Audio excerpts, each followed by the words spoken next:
2022년도 군문 국어 행정학 모의고사 제2회분 해설 강의를 시작하겠습니다. 1번 문제는 포스트 모더니티에 대한 설명인데요. 옳지 않은 것 보겠습니다. 우선 이 지문 4번을 먼저 보겠습니다. 행정에서의 상상, 해체, 타자성을 강조했다. 맞는 내용이 되겠는데요. 우선 상상이라고 하는 것은 규칙에 얽매이는 행정을 하지 말자라는 것이 행정에서의 상상이 되겠고요. 해체라고 하는 것은 보이는 것이 진실이 아닌 이런 상황에서 객관성을 추구하는 것이 무슨 의미가 있겠는가 하는 내용이고요. 타자성이라고 하는 것은 타인을 인식적 타인이 아닌 도덕적 타자로 인정한다는 거예요. 그러면 상대를 도덕적인 타자로 인정하는 거죠. 그런 바탕이 되어 있으면 상호 개방이 가능해진다, 이런 내용이 되겠고요. 이런 주장을 한 사람이 파머라고 하는 학자입니다. 이 파머는 행정에서의 상상, 해체, 타자성, 그러니까 이걸 포스트 모더니티 이론인데요. 파머는 이 세 가지 외에 또 한 가지, 다 합쳐서 네 가지를 강조했죠. 나머지 하나가 탈영역화가 되겠습니다. 탈영역화라고 하는 것은 지식의 경계가 사라지고 있다, 이런 내용이 되는 거죠. 그래서 네 가지를 기억할 필요가 있어요. 파머라고 하는 학자, 상상해체, 타자성, 탈영역화, 이 네 가지요. 그래서 일단 지문 4번은 맞습니다. 자, 1번에 보면, 지문 1번에 행정은 객관적으로 연구될 수 있다는 설화, 해체, 방금 설명드린 그 해체 내용입니다. 예를 들어서 행정은 설화 중에 예를 든다면 행정은 효율적이다, 이런 게 다 설화가 되는데요. 이걸 해체를 해야 한다. 맞고요. 2번에 보면 인간 이성과 인간 중심적 요 내용은 모더니티에 대한 설명입니다. 모더니티, 아까 이야기했죠. 모더니티는 어떤 결과를 중시하고 또 이성, 이런 걸 중시합니다. 그래서 이 2번이 모더니티에 대한 것이지 포스트 모더니티가 아니니까 이 1번 문제 정답은 2번이 되겠습니다. 3번에 보면 진리 기준은 맥락 의존적이다. 그때그때 상황에 따라서 달라진다. 그래서 1번 문제의 답은 2번이 되겠습니다. 2번 문제는 신제도주의 중 사회학적 제도주의에 대한 문제가 되겠습니다. 그래서 사회학적 제도주의에 대해서 간단히 설명드리고 2번 문제를 보도록 할게요. 이 사회학적 제도주의는 세 가지 중에서, 그러니까 합리적 선택 제도주의, 역사적 제도주의, 사회학적 제도주의, 이 세 가지 중에서 가장 제도의 개념을 가장 넓게 파악하고 있다, 이렇게 이해를 하시고요. 그 이유로서는 이 문화라는 것을 포함하거든요. 여러분 잘 아시다시피 문화라고 하는 것은 그 개념이 아주 넓다, 이렇게 생각하시면 됩니다. 그리고 사회학적 제도주의 특징은 효용의 어떤 극대화, 이걸 추구하는 게 아니고 주어진 제도 안에서 적합한 형식을 찾아서 행동한다, 이렇게 이해를 하시면 되겠습니다. 그래서 주된 특징을 간단히 보면 첫 번째가 사회적 정당성을 중시한다. 그러니까 다른 사람들 많은 다수가 하는 대로 따라한다. 그게 바로 사회적 정당성을 중시한다는 거고요. 두 번째가 제도의 배태성이라는 특징을 가집니다. 제도의 배태성, 여기 2번 문제 배태성의 문제인데요. 제도의 배태성이라고 하는 것은 뭐냐면 어떤 현상의 발생 원인이 되는 고유한 속성을 의미한다. 그러한 고유한 속성이 있었기 때문에 이러한 현상이 발생하구나, 이런 관계를 말하는 게 배태성이에요. 그래서 사회학적 신제도주의론자들은 어떤 주장을 하는가 하면 개인의 어떤 선택이나 또는 개인이 가지는 어떤 선호 이런 것이 그것이 배태된 문화적인 틀, 역사적인 틀 밖에서는 이해할 수 없다. 그만큼 문화적, 역사적 그 틀을 중시하는 거예요. 이런 게 바로 제도의 배태성이라는 겁니다. 세 번째 특징은 사회학적 신제도주의의 세 번째 특징은 제도의 변화라고 하는 것은 아까도 이야기했지만 효율성을 추구해서 이루어지는 게 아니고 동형화의 결과이다. 동형화라고 하는 것은 따라한다는 거예요. 동형화의 결과이다. 이런 이제 특징을 가지고 있습니다. 그래서 여러분들이 신제도주의를 공부하면서 특히 중시해야 될 게 딱 한 가지가 있는데요. 역사적 제도주의와 사회학적 제도주의를 비교를 해서 역사적 제도주의는 종단면적인 특성을 가진다. 종단면. 종단면이라고 하는 것은 시간에 따라서 측정하는 거예요. 그런데 사회학적 제도주의는 어떤 특성인가 하면 횡단면적 특성을 가진다. 횡단면이라고 하는 것은 한 시점에서 여러 가지 대상을 관찰하는 걸 이야기하는 거예요.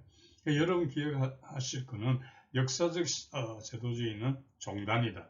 사회학적 제도주의는 횡단이다. 이런 특징도 기억을 할 필요가 있습니다. 자, 그럼 2번 문제 들어가겠습니다.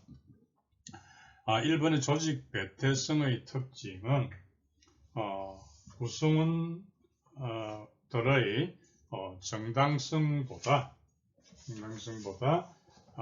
경제적 이익을 추구한다. 이거는 이제 그 위치가 거꾸로 되었다 이렇게 봅니다. 바로 잡으면 조직 배태성의 특징은 경제적 이익을 추구하는 것보다 정당성을 확보하려고 하는 행위다. 이렇게 돼야 되죠. 1번이 틀렸습니다. 자, 2번에 보면 제도적 동형화는 닮아가는 것 맞습니다. 3번에 동형화에는 강압, 모방, 기본 있습니다. 네 번째에 보면 제도적으로 동형화가 되면 조직이 교란되는 걸 막는다. 그렇죠. 이게 사회적 정당성을 확보한다는 것은 뭐냐 하면 같은 생각을 가진 사람들이 많아진다는 거예요. 그러면 조직이 흔들리는 걸 막을 수가 있겠습니다. 그래서 옳지 않은 것은 답은 1번이 되겠습니다. 3번은 예산제도 중에서 품목별 그리고 계획예산 비교를 한 것인데요. 우선 이것도 간단히 설명드리고 문제를 보도록 하겠습니다. 여러분 잘 아시는 대로 가장 기본되는 예산제도가 품목별 예산제도인데요. 이것은 1920년에서 30년대 제도가 되겠습니다. 현재도 물론 사용되고 있습니다. 품목별 예산제도는 통제지향적인 예산제도입니다. 우리가 장관항, 세항목이 있다면 이 중에서 목이 장관항, 세항목 중에서 목이 품목별 예산제도의 기본 단위가 됩니다. 참고로 여러분들 그 프로그램 예산제도 있죠. 이것은 목에 해당하는 것이 편성비목이라 그럽니다. 편성비목 알아두시고요. 그래서 품목별 예산제도는 예산에 관한 결정이 점정적으로 이루어집니다. 그리고요, 분산적이고 상향적으로 결정된다. 이렇게 이해를 하시면 됩니다. 이에 비해서 계획예산제도는 1960년대 시작이 되었고요. 이 계획예산제도는 목표 설정을 조직의 상층부에서 합니다. 그래서 하향적으로 집권화의 성격을 띈다. 이렇게 이해를 하시면 되겠습니다. 자, 그럼 3번 문제 봅니다. 1번에 옳지 않은 것인데요. 1번의 기본 지향입니다. 품목별 지출 통제 맞고요. 그 다음에 PPB에서는 계획 맞습니다. 2번 관리 책임은 분산되어 있고 PPB에서는 아까 집권화 그랬죠. 중앙 집중 맞습니다. 그러면 대안 선택에 있어서 거꾸로 되었죠. LIBS가 점정, 그 다음에 PP가 총체적 3번이 옳지 않습니다. 4번의 통제 책임은 예산기관이라고 하는 중앙에서 하고요. PP에서는 운영단위. 옳지 않은 것은 3번이 되겠습니다. 4번은 기준인건비 제도입니다. 자, 우선 간단히 설명드리면 지방자치단체, 우리나라 지방자치단체의 인건비 제도는요, 그 변화가 어떻게 되었는가 하면 처음에 표준정원제에서 다음에 총액인건비제, 그 다음이 기준인건비제인데요. 기준인건비제는 2014년도에 시작이 되었습니다. 자, 그러면 문제를 보겠습니다. 1번에 보면 지방자치단체는 기준인건비를 기준 맞습니다. 자, 2번에 보면 기준인건비에 추가해서 지자체가 자율적으로 운영할 수 있는 인건비, 그게 존재합니다. 그 이유는 뭐냐 하면 지방자치단체마다 그 특성이 있잖아요. 따라서 특수한 행정 수요에 대응하기 위해서 주는 거예요. 그 범위가 1에서 3%가 됩니다. 1에서 3%. 딱 맞고요. 3번에 보면 기준인건비, 총액인건비 대체, 아까 말했죠. 표준정원제, 다음이 총액인건비제, 그 다음이 기준인건비제. 그래서 한 번 더 맞고요. 4번에 보면 광역자치단체장은 매년 산정을 해서 행안부 장관 승인, 틀렸는데요. 이것은 뭐냐면 행안부가 통보해 줍니다. 행안부가 기준인건비를 산정을 해가지고 전년도 12월 31일까지 단체장에게 통보한다. 그러니까 4번 지문이 틀렸다는 것을 알 수 있습니다. 여기서 참고로 여러분들이 추가해서 한번 알아두면 좋을게요. 옆에다 기록 한번 해보시죠. 제가 드리는 이 지문이 맞는가 틀리는가 판단하기 바랍니다.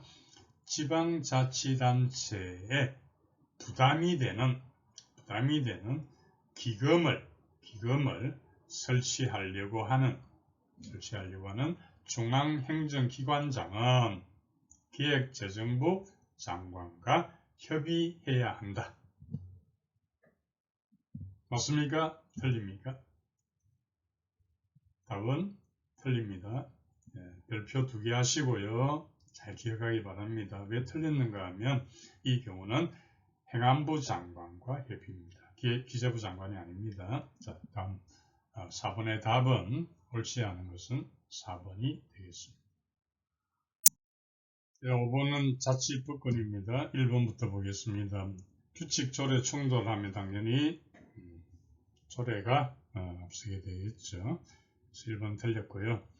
2번에 보면 조례도 주민의 권리 제한, 법률의 위임이 있어야 됩니다. 틀렸고요. 3번에 보면 조례 위반자 과태료 1000만원 맞고요. 3번 지문이 맞습니다. 4번에 보면 지방자치단체의 격이 변경된 경우, 이것은 지방자치법 제31조를 참고하시면 되는데요. 격이 변경된 경우에는 종래 시행되던 조례나 규칙을 새로운 규칙이나 조례가 제정 시행될 때까지 종래 규칙을 사용할 수가 있습니다. 따라서 4번 질문은 틀렸고요. 5번 문제의 답은 3번이 되겠습니다. 6번 문제는 시용 문제입니다. 고충처리, 소충심사. 아셔야 될 거는 고충처리보다는 소충심사가 상위에 있는 개념으로 이해하시면 됩니다. 자, 1번부터 보면요. 양자 모두 권익보험 맞고요. 2번에 보면 2번이 틀렸는데 소충심사위원회 결정은 기속합니다. 그러나 고충심사위원회 결정은 이것은 권고적인 그런 성격을 지닙니다. 권고한다. 권고적인 성격으로서 법적인 구속력은 없습니다. 법적인 구속력은 없다. 따라서 2번 질문은 틀렸고요. 다음 3번의 중앙고충심사위원회 인사혁신처 소충심사위원회 맞고요. 4번의 소충심사제도는 불이익처분에 대해서 특별행정심판제도 맞습니다. 그래서 옳지 않은 것은 2번이 되겠습니다. 7번 문제는 공직자윤리법의 문제가 되겠습니다. 여러분 두 가지로 구분해서 이해를 해야 합니다. 보통 때의 퇴직공직자의 취업 제한하고요.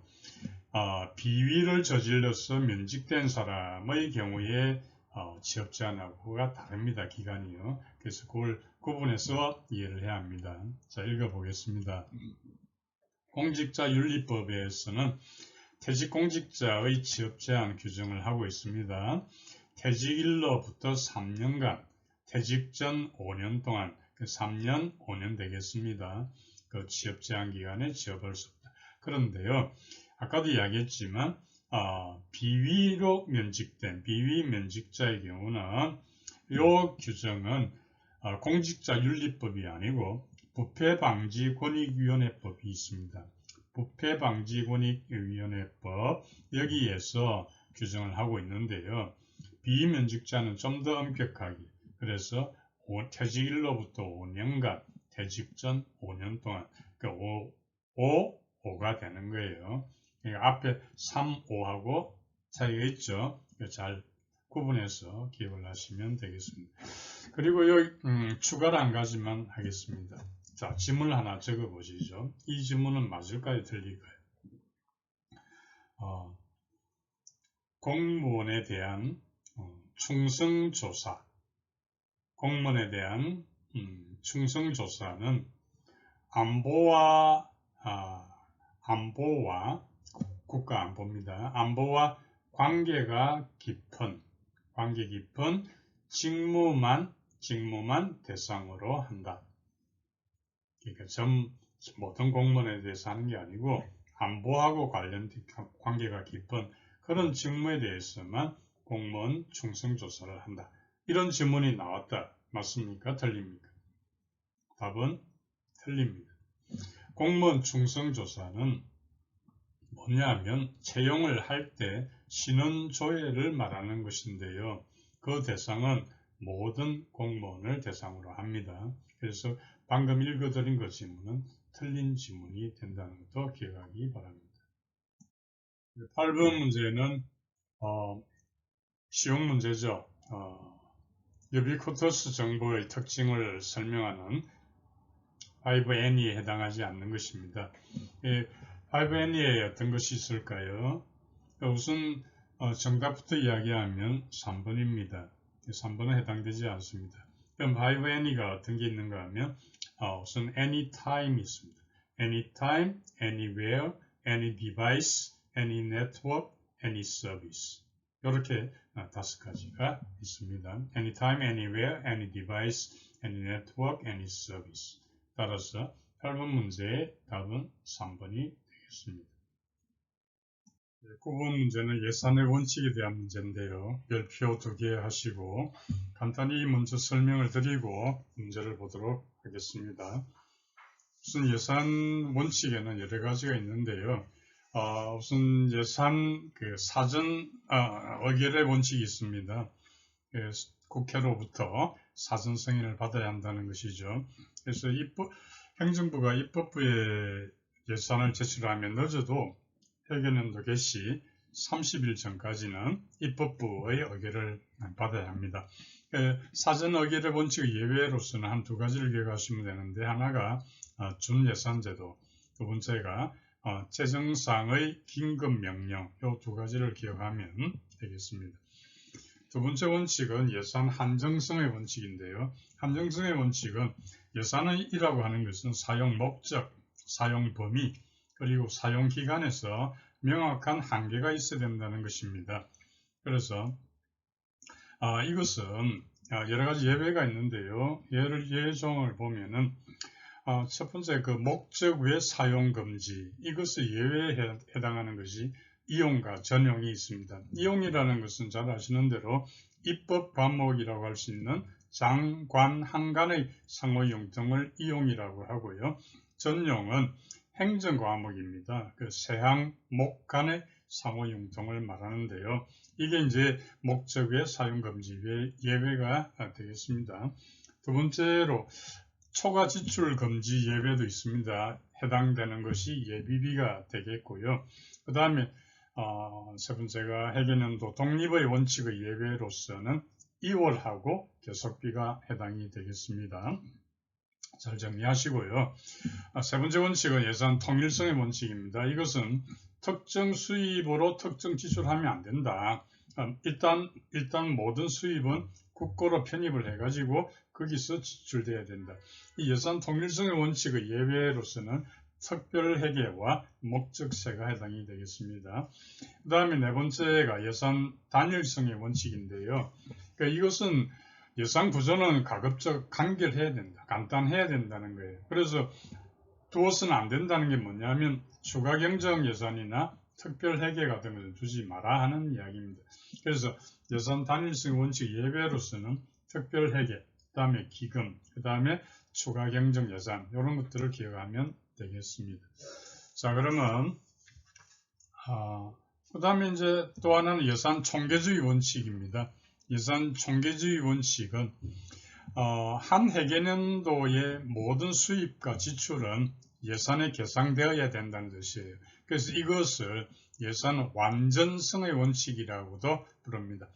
다시 말하면 한 회계년도의 모든 수입, 모든 지출을 다 예산에 계상을 해야 국회가, 국민의 대표인 국회가 재정을 감독할 수가 있지 않겠습니까? 네, 그걸 가리켜 예산 총계주의 원칙 혹은 예산 완전성의 원칙이라고 합니다.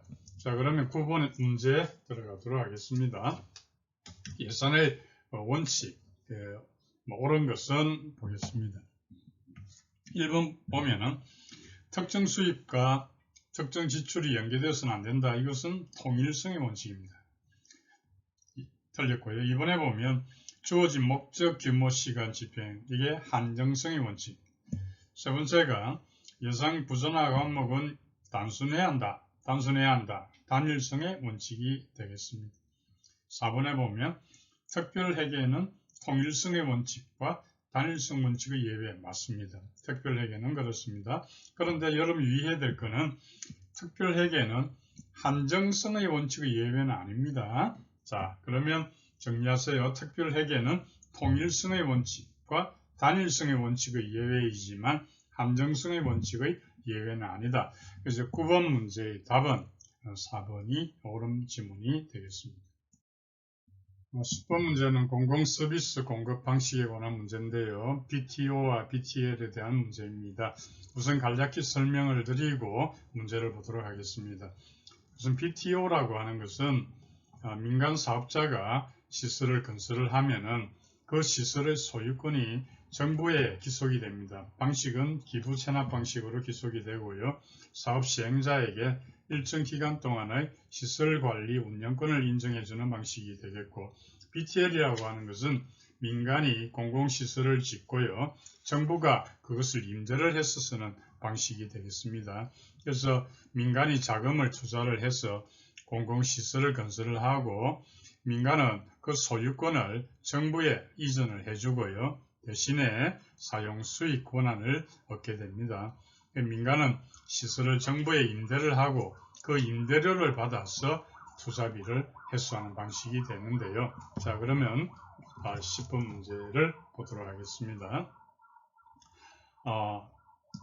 BTO의 B는 build, 건설하다. 다음에 T, 두 번째 T가 바로 소유권을 나타내는데요. T가 transfer입니다. 정부에게 소유권을 이전하는 거예요. O는 operate, 운영하다.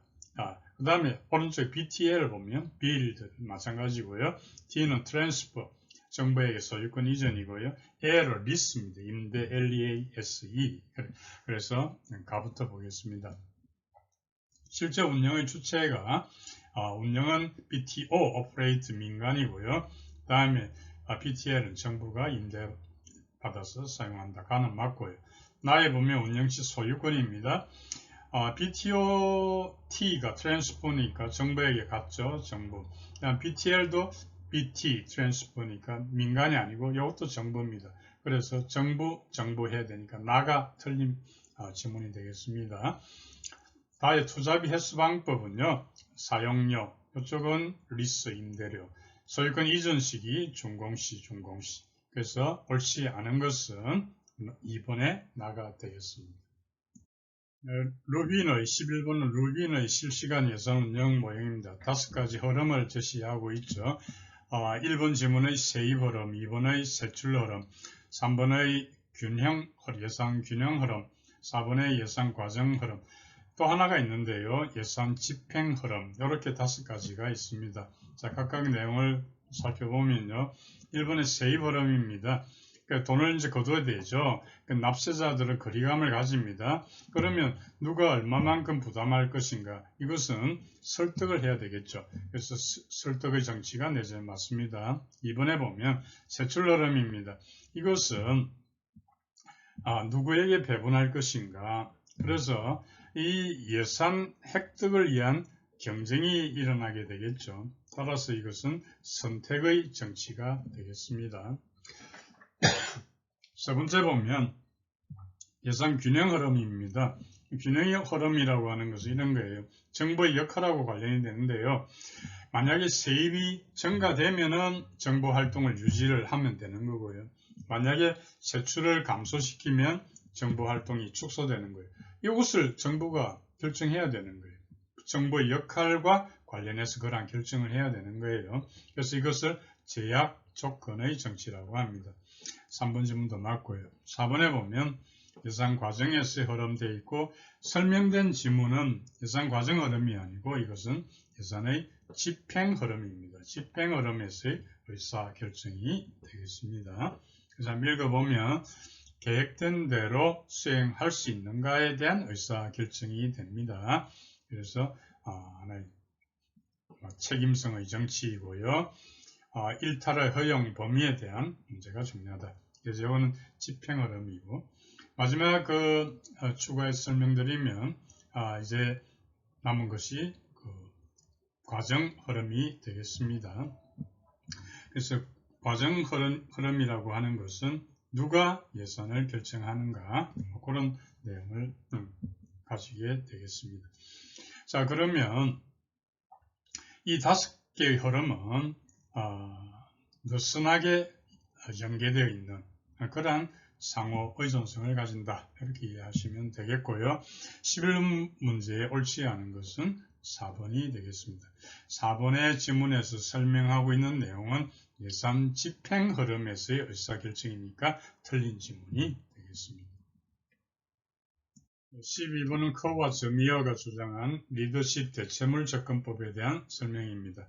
지문에 보면 이것은 2개로 구분이 되거든요. 하나는 부하에 초점을 맞추느냐 아니면 두 번째로 그 과업에 초점을 맞추느냐 2개로 구분하는데 지문에 가나다라가 있는데 보세요. 가하고 라는 과업에 대한 지문이고요. 그 다음에 나와 다는 부하에 관한 지문이 되겠습니다.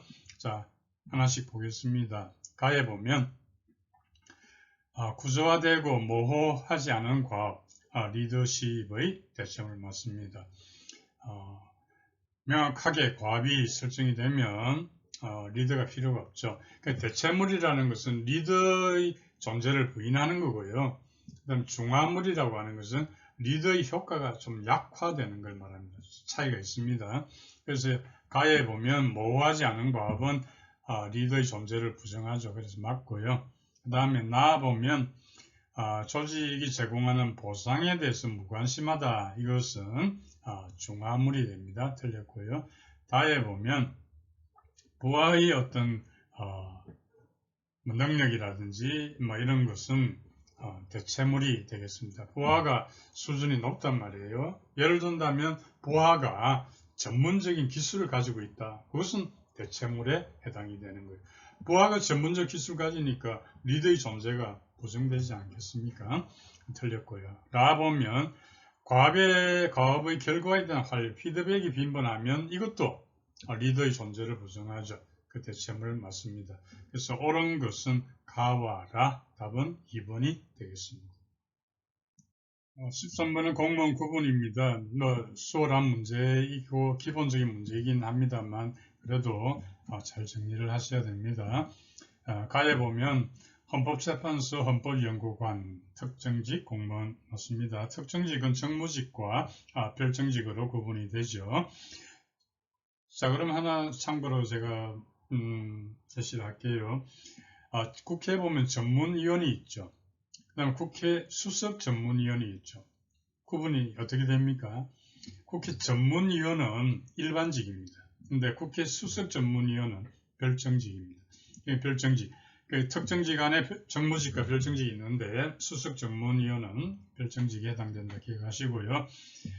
나에 보면 감사원 사무총장은 별정직이 아니고 정무직입니다. 틀렸고요. 다에 보면 실적주의 적용과 신분 보장의 여부에 따라서 경력직과 특수 경력직 맞습니다.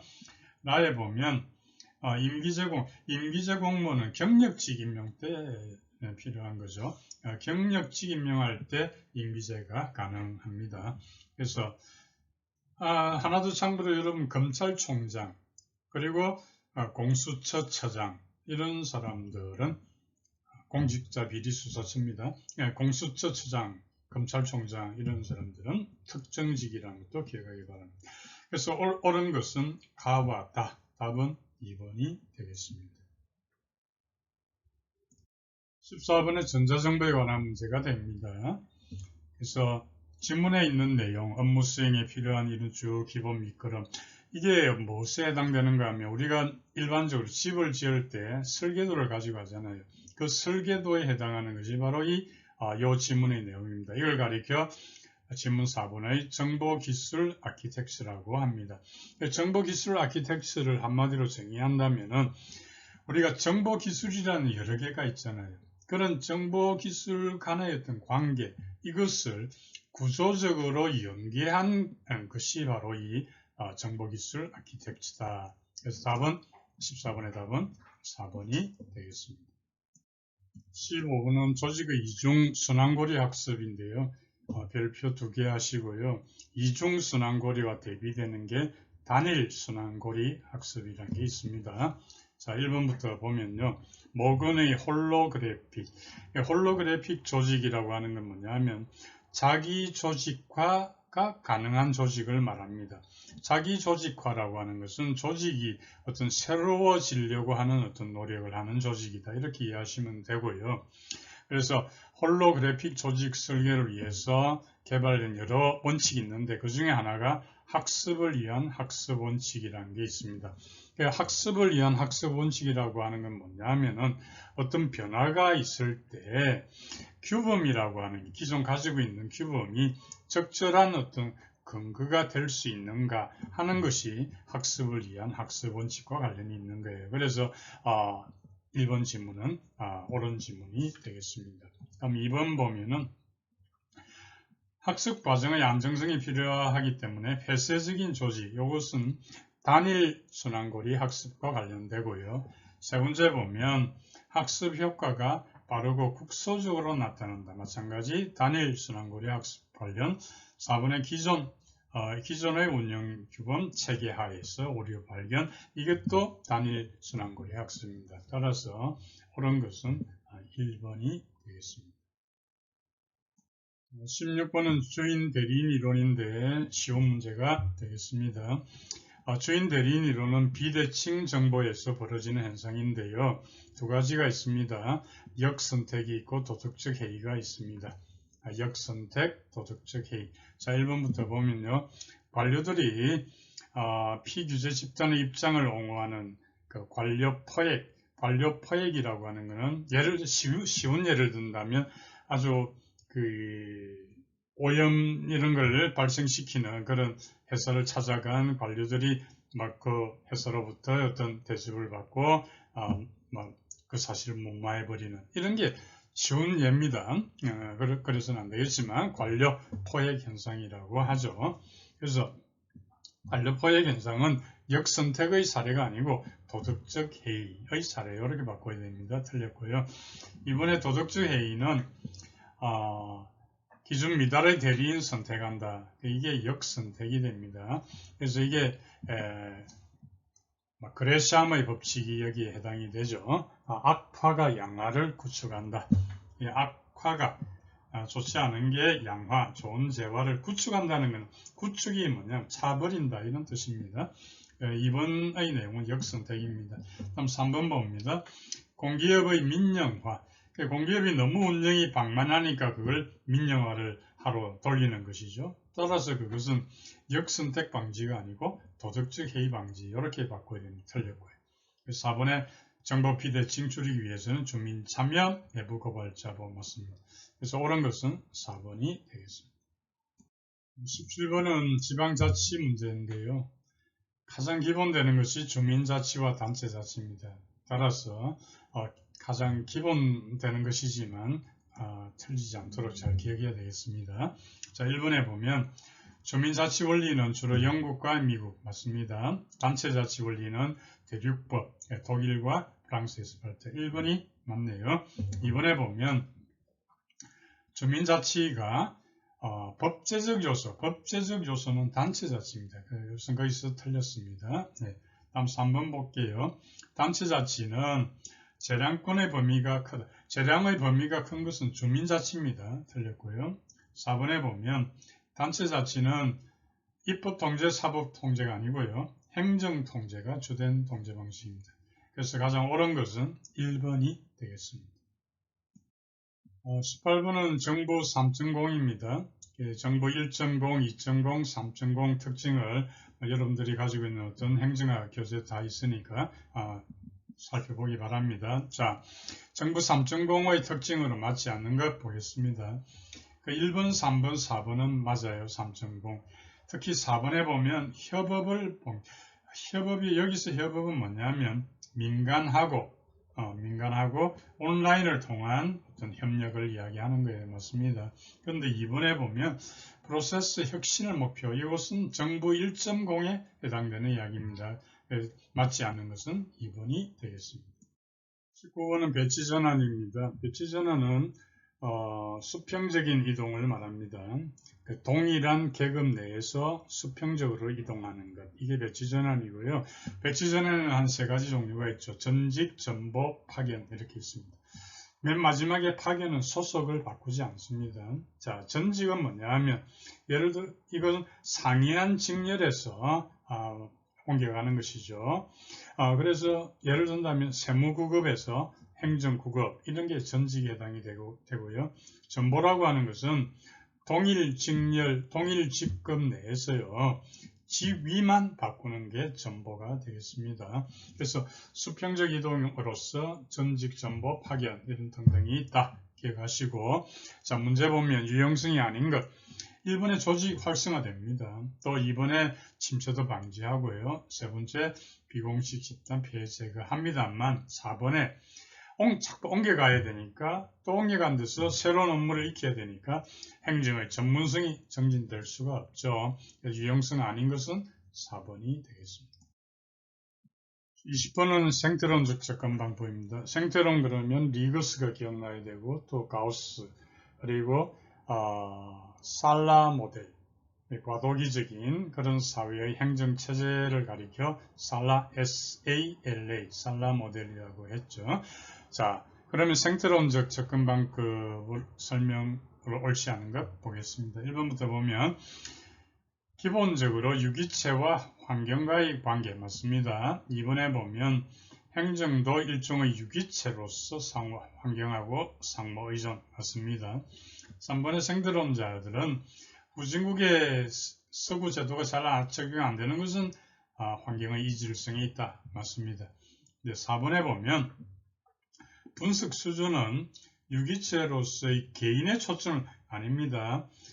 개인의 초점을 맞추는 게 아니고 거시적 차원에서 행정을 하나의 유기체로 파악을 해가지고 행정 현상을 환경하고 관련시켜서 이해하는 즉 거시적인 그런 접근법이다 이해를 해야 됩니다.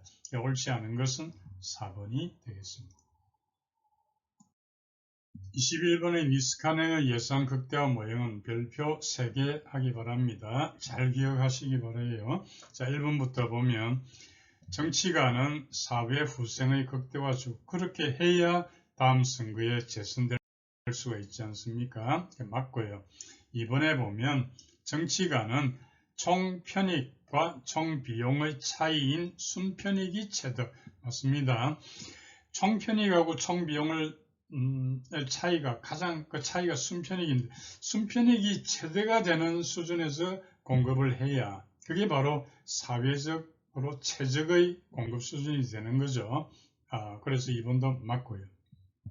3번에 보면 관료는 자신의 효용을 극대화하려는 합리적 경제에 맞는데 4번에 보면 관료는 거기 좀 표시하시죠. 한계 편익 곡선과 한계 비용 곡선이 교차. 그 부분 줄을 한번 그어보시죠.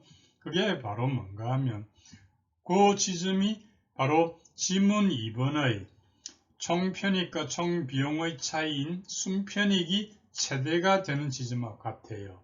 예, 총비용과 총비용의 차이인 순편익이 최대가 되는 그 지점이 바로 한계편익 곡선과 한계비용 곡선이 교차하게 되는 거예요. 그래서 그게 이제 사회적으로 최적 공급량인데 관료들은 그렇게 하지 않습니다. 사회적 최저 공급량으로는 자기는 만족하지 않고요. 자꾸만 더 초과해서 공급하려고 하죠. 왜 그러냐면 그렇게 초과 공급을 해야 공급하는 과정 중에 자기에게 또 생기는 것도 있고요. 또 그렇게 초과 공급해야 그 기능을 맡을 또 산하기관도 만들어질 수가 있잖아요. 이 산하기관이 만들어지면 자기가 퇴직한 뒤에 그 자리에 또 갈 수도 있잖아요. 등등 여러 가지를 따라서 사회적으로 최저 공급량을 넘어서는 초과해서 공급하려고 합니다. 실증적인 연구 결과를 보면 한 2배 정도의 과잉 공급이 이루어지게 되는 것이죠. 그래서 4번 지문에 보면 한계편익 관료는 한계편익 곡선과 한계비용 곡선이 교차하는 점, 이게 틀린 지문이 되고 바르게 고친다면은 관료는 총편익 이퀄 총비용 되는 지점까지 생산하려고 한다. 총편익 이퀄 총비용 되는 지점까지 그렇게 생산하려고 한다. 국민에 대한 어떤 국민에게 가는 혜택 이런 것보다는 자신들의 이익을 더 우선시한다. 이런 내용을 알 수 있겠습니다. 옳지 않은 것은 4번이 되겠습니다. 잘 기억하세요. 22번은 내부 수익률에 관한 문제가 되겠습니다. 우리가 그 비용 편익 분석에서 어떤 효과치를 측정하는 그 방법은 3가지가 있거든요. 하나는 순현재 가치, 그 NPV라 그러죠. Net Present Value, NPV, 순현재 가치, 또 비용 편익 비, 비용분의 편익 이렇게 해서 비용 편익 비, 그 다음에 내부 수익률, 이 3가지로 효과성을 측정을 하고 있는데요. 자, 이 문제를 보겠습니다. 22번 내부 수익률은 순현재 가치를 얼마로 만드는 할인율인가? 그래서 내부 수익률 정의를 내리면 총비용과 총비용을 같게 만드는 할인율이다. 이 말입니다. 총비용과 총비용을 같게 만드는 할인. 그러면 총비용과 총편익이 같으면 순현재 가치는 얼마가 됩니까? 순현재 가치 정의를 알아야 되겠죠. 순현재 가치라고 하는 것은 편익의 현재 가치 합계 마이너스 비용의 현재 가치 합계가 됩니다. 편익의 총 현재 가치 합계 마이너스 비용의 총 현재 가치 합계. 그러면 제가 방금 그랬죠. 내부 수익률은 총 비용과 총 비용을 같게 만든다 그랬잖아요. 그러면 순현재 가치 NPV는 총 편익 현재 가치 합계 마이너스 총 비용 현재 가치 합계니까 그 말은 같은 거에서 같은 걸 뺀다는 이야기죠. 그러면 값은 0이 나오겠죠. 따라서 22번 자 문제를 봅니다. 내부 수익률은 순현재 가치를 0으로 만드는 할인율. 답은 1번이 되겠습니다. 23번은 신공공관리론하고 신공공서비스 이론입니다. 옳은 것입니다. 1번 가부터 봅니다. 신공공서비스 이론은 봉사 맞습니다. 나에 보면 신공공관리론, 정부 역할을 방향 잡기 맞습니다.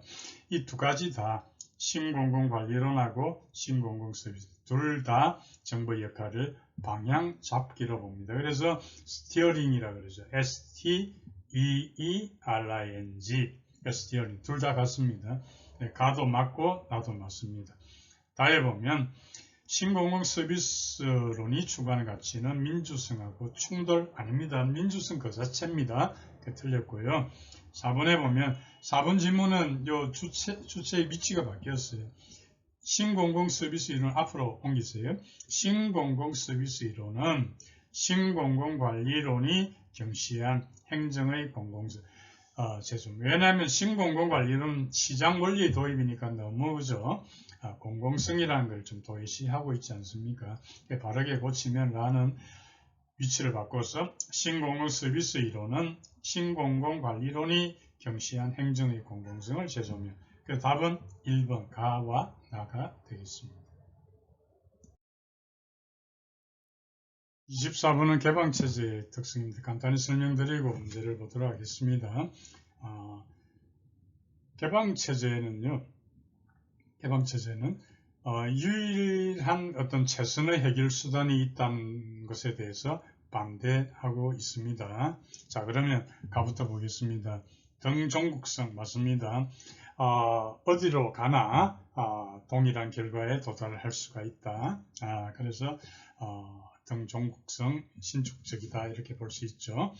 나에 보면 정의 엔트로피가 아닙니다. 엔트로피라고 하는 게 어떤 사물이 소멸되는 걸 말해요. 그런데 개방체제를 하면 그런 것을 막아주지 않습니까? 소멸되는 것을. 따라서 부의 엔트로피라고, 마이너스의 엔트로피라고 해요. 나는 해당이 안 되고요. 나에 보면 항상성은 해당이 되겠습니다.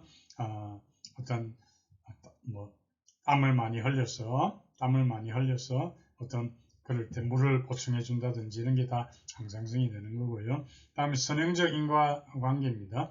이것은 방금도 이야기했지만 방법론적 개체주의를 이야기하는 거예요. 선형적 인과관계. 그것은 유일한 최선의 해결 수단이 있다는 전제를 하고 있는데 개방체제 모형은 받아들이지 않습니다. 라도 해당이 안 되고요. 그 다음에 마의 구조기능의 다양성도 맞고 체제 진화도 맞습니다. 그래서 개방체제 특성에 해당하는 것은 두 번째 나, 네 번째 라는 제외하고 4개 답은 3번이 되겠습니다. 25번은 지분 모형입니다. 옳지 않은 것 1번 봅니다. 충분히 많은 수 지방정부가 존재. 그렇게 해야 발에 의한 투표, vote by repeat에 의해서 여러 지방정부로 옮겨갈 수가 있는 거잖아요. 맞고요. 이번에 보면 외부 효과 발생 아닙니다. 그 효과는 그 해당 지방자치단체의 지방정부에 국한하는 거죠. 그래서 이번 질문은 틀렸고요. 세 번째 보면 고정적 생산 요소가 존재한다. 맞습니다. 생산 요소 중에 노동 혹은 자본 이런 식으로 모든 지방정부에는 최소한 한 가지 고정적인 생산 요소가 존재하게 됩니다.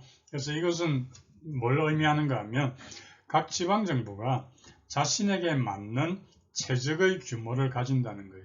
여기에 최적의 규모라고 하는 것은 뭐냐?